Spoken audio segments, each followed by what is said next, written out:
Le travail a commencé il y a 5 ans, c'est-à-dire que ça fait 5 ans que manque battre, manque écrit, manque ouais moun, manque discuter, manque faire dossier, monter l'Assemblée nationale.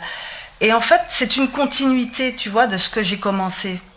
Et je pense aussi qu'il faut qu'on arrive à des niveaux de pouvoir qui nous permettent de faire passer nos dossiers, de porter nos voix. Et puis ce bipartisme-là, cette espèce de chape de plomb qu'il y a sur la Martinique depuis quelques années, moi je supporte plus, ça suffit. Parti de ping-pong, mime, PPM, mime. Il faut qu'on crée autre chose, il faut qu'on fasse le ménage, tu vois, qu'il y ait un renouvellement sérieux de la classe politique martiniquaise.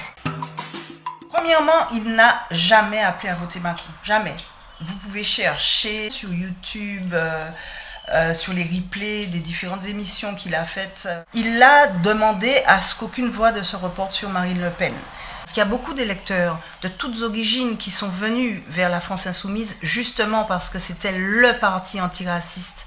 Et pour lui, c'était respecter ces électeurs-là. C'était nous respecter, nous aussi en Martinique, qui nous sommes battus contre le père Le Pen, contre la fille Le Pen. Macron, c'est notre antithèse.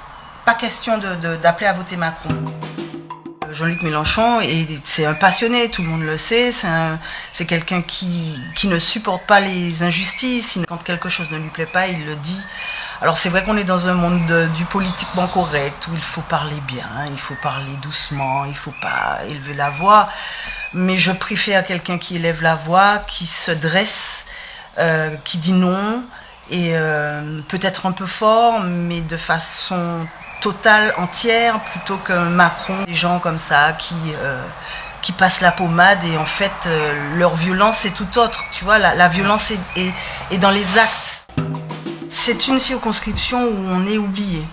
La pauvreté est supérieure au reste de la Martinique, le chômage des jeunes, les déserts médicaux. Enfin, c'est vraiment une circonscription où tout est à faire. Et il y a de quoi faire. C'est ça le pire, c'est que c'est une circonscription magnifique. Alors nous, en tout cas, à l'Union populaire, déjà, on a un vaste plan d'urgence sociale qui serait à même, au niveau du Nord, de permettre aux gens de retrouver, de recouvrer un pouvoir d'achat supérieur et suffisant, de façon à vivre dignement.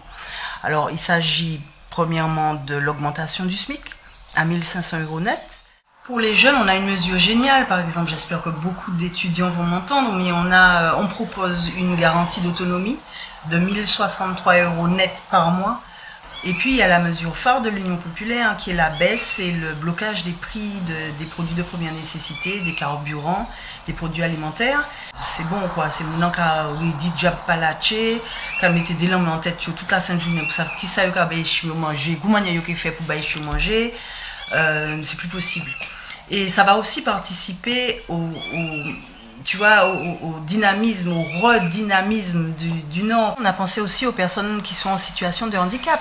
Parce que tu sais que Macron a voté une loi pour conjugaliser l'AAH, l'allocation aux adultes handicapés.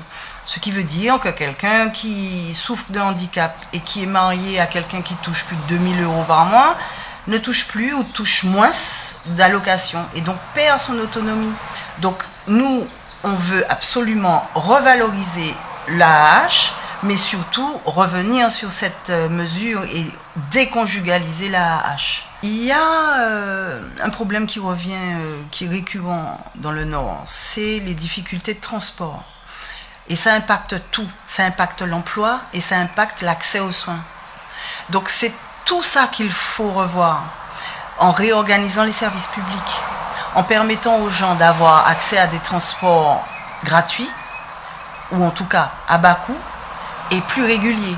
Et un maillage aussi sur le territoire. Il faut supprimer le numerus clausus, il faut permettre, tu vois, accompagner les nouveaux médecins, inciter à l'installation.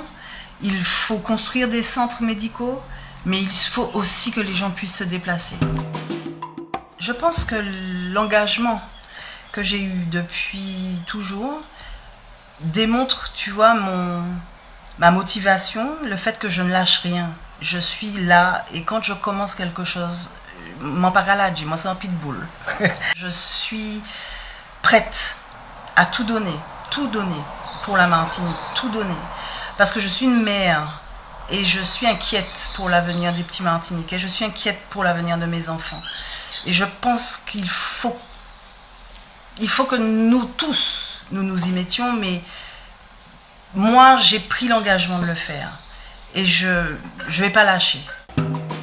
J'aurais aimé qu'en Martinique on puisse enfin apporter des solutions, apporter du répit aux Martiniquais, tu vois, des solutions à tous ces problèmes qui s'empilent comme ça, qui ne se sentent plus abandonnés comme ça a été le cas par exemple les 2 années qui sont passées où les gens font remonter ça, cette espèce d'angoisse, de colère, parce qu'ils se sont sentis seuls, ils se sont sentis...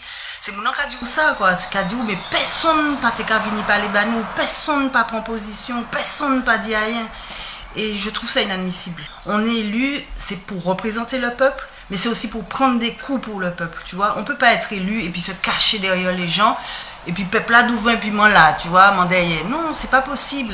Concernant la Martinique en elle-même, j'espère une Martinique où les gens déjà vivent mieux, dignement, où les étudiants ont envie de rentrer parce qu'on leur propose de l'emploi, parce qu'on leur propose un avenir. Et puis tu vois une Martinique d'innovation, une Martinique de création, une Martinique réconciliée avec elle-même, avec son histoire.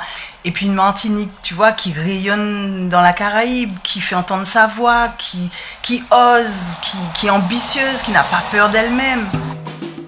Dès le 11 juin, sorti, mettez un bulletin. Parce que premièrement, ça va permettre de mettre en place des politiques pour vous, pour eux, dans leur intérêt. Et ça va aussi permettre de faire barrage à Macron. Si on est nombreux, si beaucoup de députés insoumis arrivent à l'Assemblée, on pourra premièrement élire Mélenchon en tant que Premier ministre, mais surtout avoir un gouvernement qui sera là pour les gens, un gouvernement qui sera proche du peuple, et puis un gouvernement qui est contre l'obligation vaccinale et qui veut réintégrer les soignants et leur permettre de rattraper leur salaire, enfin tout ce qu'ils ont perdu. N'oubliez pas les gens, allez voter et allez voter pour l'Union populaire, pour Karine Varas et Émile Troubriand. Votez Banou.